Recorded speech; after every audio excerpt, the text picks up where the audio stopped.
কুহু দাদা, আমি চুপি চুপি বের হচ্ছি। এই বলে কুহুর কথা শুনে টিং টিং চুপি চুপি দরজা দিয়ে বেরিয়ে কুহুর সাথে বাহিরে খেলতে আসে। আহা কি আনন্দ আকাশে বাতাসে, আহা কি আনন্দ আকাশে বাতাসে। এই টিং টিং দেখ দেখ, কি সুন্দর নরম নরম মেঘখণ্ড। চল চল কুহু, এই মেঘখণ্ড থেকে মেঘগুলো নিয়ে বল বানিয়ে বল ছিঁড়াছুড়ি খেলি, অনেক মজা হবে।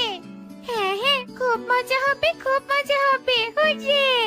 এই বলে দুই ছোট্ট ছানা কুহু আর টিং টিং সেই মেঘখণ্ড থেকে মেঘ নিয়ে বল ছুড়াছুড়ি করে খেলতে থাকে। ঠিক সে সময় সেখানে মেঘরাজা এসে উপস্থিত হয়। এই ছানারা, তোমরা কি করছো? মেঘখণ্ড থেকে মেঘ চুরি করছো কেন?